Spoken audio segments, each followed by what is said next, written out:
সাক্ষাতের অনুমতি চাইয়া সালাম, এটার নিয়ম আলাদা। এটার নিয়ম বাতাইয়া আল্লাহ পাক রব্বুল আলামিন পবিত্র কোরআনের অন্য আয়াতে বলেন,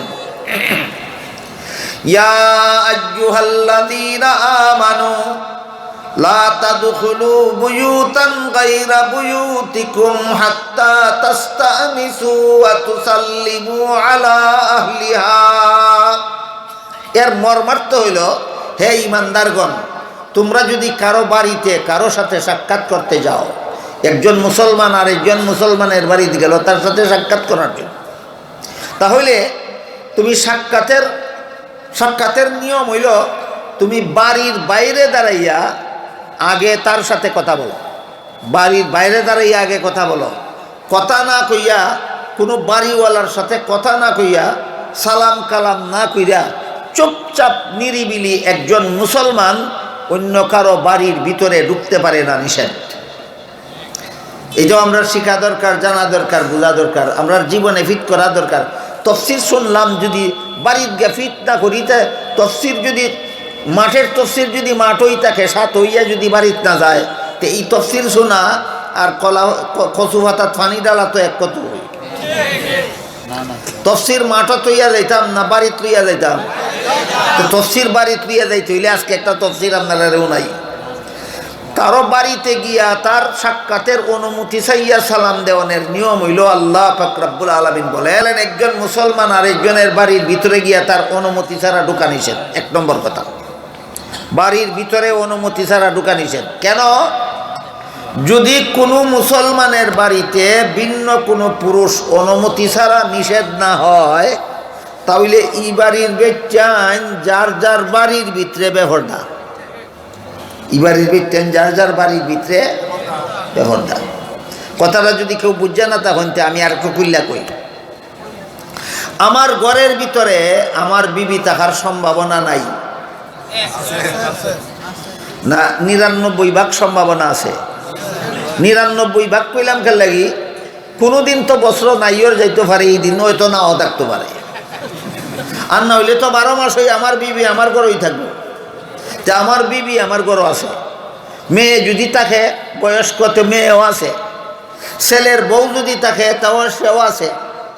আমার ঘরও আমার বিবি আছে, আমার মেয়ে আছে, আমার ছেলের বউ আছে।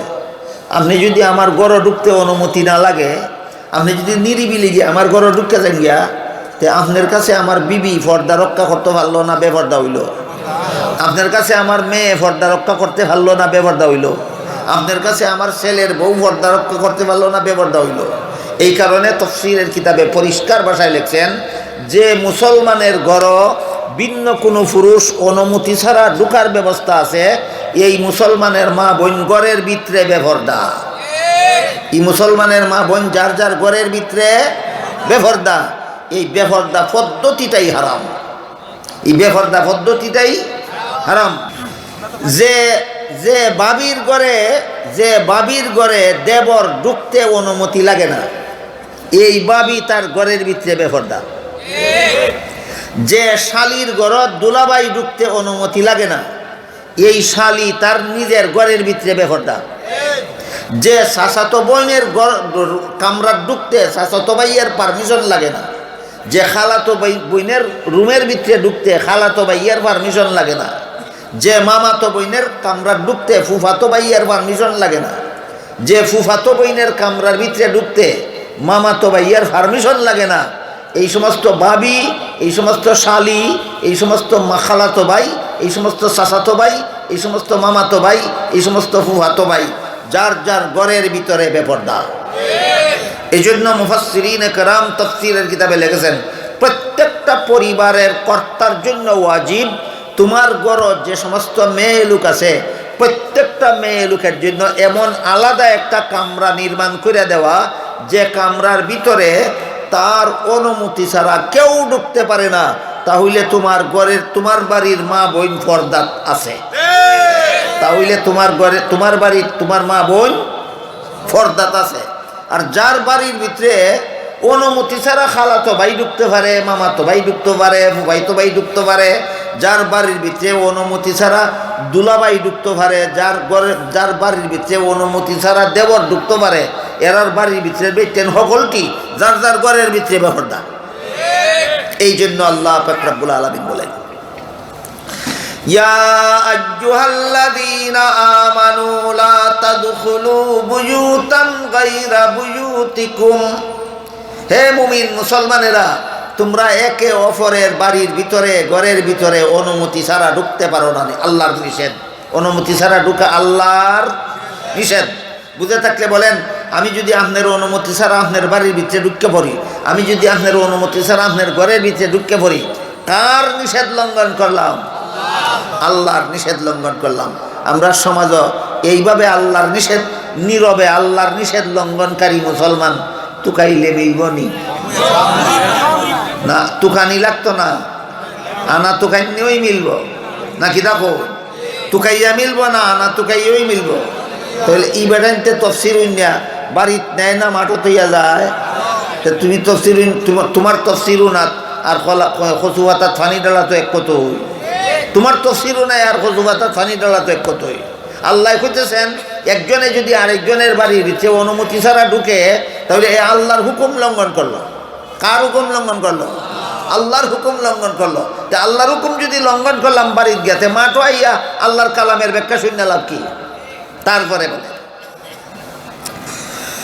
লা তাদখুলু বুয়ুতান গায়রা বুয়ুতিকুম হাত্তা তাস্তানিসু ওয়া তুসাল্লিমু আলা আহলিহা। কোন মুসলমান যদি কোনো মুসলমানের বাড়িতে তার সাথে সাক্ষাৎ করার জন্য যায়, অনুমতি ছাড়া বাড়িতে ঢুকবে না। বাড়ির বাইরে দাঁড়াইয়া চিন্তা করো, বাড়ির বাইরে দাঁড়াইয়া চিন্তা করো, বাড়িওয়ালায় তোমার গলার আওয়াজ চিনে নি না চিনে না? কথা বুঝুন। ববান গিয়া ঢুকতো বাড়ির ভিতরে না, বাড়ির বাইরে দাঁড়াইয়া চিন্তা করতো বাড়িওয়ালায় আমার গলার আওয়াজ চিনে নি না চিনে না? বাইরে দাঁড়াইয়া যদি তুমি বুঝো যে না আমার ই বাড়ির মালিকে আমার গলার আওয়াজ চিনে, তাহলে বাড়ির বাইরে দাঁড়াইয়া কও আসসালামু আলাইকুম, এক কামে দুই কাম, সালামের সালামও অনুমতির অনুমতি প্রার্থনাও। তুমি আসসালামু আলাইকুমের আওয়াজটা বাড়িওয়ালার কানো পৌঁছা মাত্র চিন্না লইব ও মুখে আইসে আমার সাথে দেখা করতো। তে সালামের সওয়াব পাইলায়, অনুমতি ছাড়া বাড়িতে প্রবেশ করলে যে আল্লাহর হুকুম লঙ্ঘন হইতো, এই গুনার থেকেও বাঁচলায়। ই সালাম কি সাক্ষাতের পরের সালাম না সাক্ষাতের আগের সালাম? সাক্ষাৎ প্রার্থনার সালাম হইল এটা। যদি তোমার গলার আওয়াজ বাড়িওয়ালায় চিনত না, বাড়িওয়ালায় চিনে মনে করো, তোমার গলার আওয়াজ বাড়িওয়ালায় চিনব মনে করো, বাড়ির বাইরে দাঁড়াইয়া কও আসসালামু আলাইকুম। যদি জবাব না আসে আবার বলো আসসালামু আলাইকুম। যদি জবাব না আসে তৃতীয়বার বলো আসসালামু আলাইকুম। রসুলের ঘটনা আগেই কইছি। রসুলের সাহাবীর বাড়ির গিয়া সরাসরি বাড়ির ভিতরে ঢুকিয়া গেছিলেন না বাড়ির বাইরে দাঁড়াইয়া আসসালামু আলাইকুম কইছিলেন? প্রথম সালামের জবাব না হইয়া কি করছিলেন? দ্বিতীয়বার আসসালামু আলাইকুম বলছিলেন। দ্বিতীয় সালামের জবাব না হইয়া কি করছিলেন? তৃতীয়বার আসসালামু আলাইকুম বলছিলেন। তৃতীয় সালামের জবাব না হইয়া কি করছিলেন?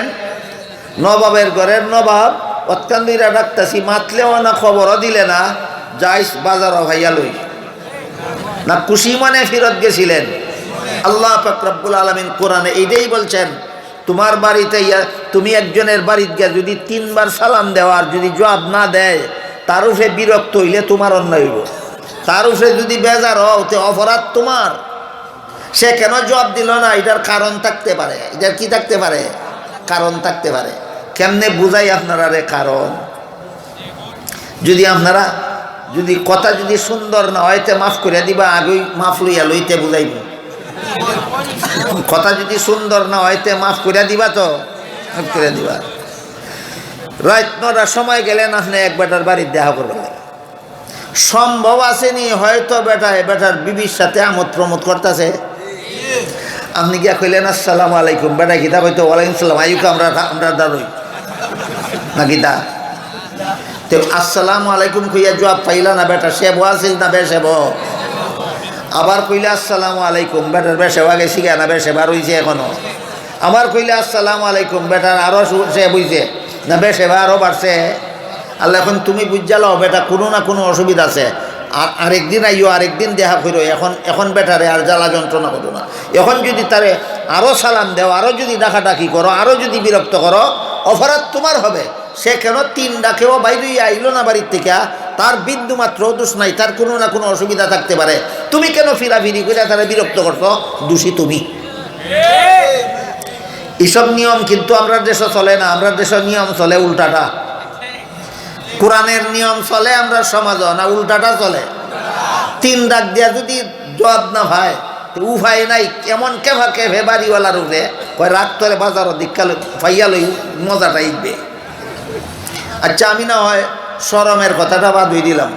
এক বেটা টয়লেটও গেল, খালি গা টয়লেটও বইছে, আর আপনি গা ডাক দিলেন, বাড়িতে আসনি বা আমি মগাইছি তোমার সাথে দেখা করতাম। বেটা যদি এখনো বুয়াতে কেউ কইতো আইও না, নীরব থাকতো। তা আবার কইলেও আমি আবার আমি মগাইছি দেখা করতাম, তে কিতা কইতো আইস যখন তে আইও না, নীরবই থাকতো। তে আবার কইলে আমি আবার আমি দেখা করতাম আইছি, বেটাই কিতা করতো না। না আপনারা আসলে হইতো না, আপনারা কইতো বেটাই কিতা করতো। আপনাদের 3 বার ডাকলা বেটারে, বেটায় তো খাদ্যানি অফিসও বুয়া, বেটাই কিতা করতো। তার জবাব দিবারও উপায় নাই, আপনারা আইও হইবারও উপায় নাই। আপনি বুঝা লইতা হয়তো বেটা টয়লেটও আছে, আর নয় বেটার বিবির সাথে কোনো কাজে ব্যস্ত আছে। আমার এখন ডাকাডাকি কইরা তারা ত্যক্ত বিরক্ত করলে আমার গুনাহ হইব। 3 ডাকের বেশি দেওয়া আমার লাগি যাইজ না, আমি যেতেন গিয়ে অন্য সময় দেখা করব। আর যদি আপনি যে বাড়িওয়ালার সাথে দেখা করতে গেছেন, ই বাড়িওয়ালায় যদি মনে করেন আপনার গলার আওয়াজ চিনত না, যদি গলার আওয়াজ চিনে তাহলে একবার সালাম দিবেন, দ্বিতীয়বার সালাম দিবেন, তৃতীয়বার সালাম দিবেন। জবাব না হইলে খুশি মানে ফেরত যাবেন। বিরক্ত হইয়া ফেরত গেলে আপনি দোষী সাব্যস্ত হবেন, আপনি অপরাধী সাব্যস্ত হবেন। আর যদি মনে করেন বাড়িওয়ালায় আমার গলার আওয়াজ চিনত না, তখন আসসালাম কাবলাল কালাম না, তখন আল কালাম কাবলাস সালাম। ওই কইছিলাম সাক্ষাতের সালামের নিয়মে আর সাক্ষাতের অনুমতি প্রার্থনার সালামের নিয়মে বেশ কম আছে। সাক্ষাতের সালামের নিয়ম হইল আসসালাম কাবলাল কালাম, আর সাক্ষাতের অনুমতির জন্য বাড়ির বাইরে দাঁড়াইয়া সাক্ষাতের অনুমতি চাইয়া যদি আপনি সালাম দেন, আর মনে করেন সালাম দিলে আপনার গলার আওয়াজ বাড়িওয়ালায় চিনত না, তাহলে আগে সালাম দিলে হবে না। আগে বলতে হবে, বাড়িওয়ালা বাড়িতে শুননি, আমি অমুক খান থেকে আইছি, আমি অমুক, আপনার সাথে একটু দরকারে দেখা করতাম আইছি, আসসালামু আলাইকুম। ওই সালাম পরে গেল। সালাম পরে যাইব কোন সময়? যদি মনে করেন আপনার গলার আওয়াজ বাড়িওয়ালায় চিনত না, তখন আগে সালাম না আগে পরিচয়? হ্যাঁ, আগে সালাম না, তখন আগে পরিচয়। আগে পরিচয় দিবেন, তারপরে কইবেন আসসালামু আলাইকুম। এইভাবে 3 বার কইলে পরেও যদি বেটায় জবাব দেয় না, সালামেরও জবাব দেয় না, কথারও জবাব দেয় না, তাহলে আপনি বিরক্ত হইয়া গালি গালাজ কইরা বকাবকি ঘুরা যান গিয়া না, খুশি মনে ফেরত যাইতেইব। এই সময় তার উপরে বিরক্ত হইলে, যার উপরে বিরক্ত হইল হে অপরাধী, না যে বিরক্ত হইল সে অপরাধী? যে বিরক্ত হইল সে অপরাধী। এটা হইল সাক্ষাৎ প্রার্থনার সালামের নিয়ম। বুঝা থাকলে বলেন তো, সাক্ষাতের সালাম আর সাক্ষাৎ প্রার্থনার সালামে বেশ কম আছে নি? বেশ কম আছে।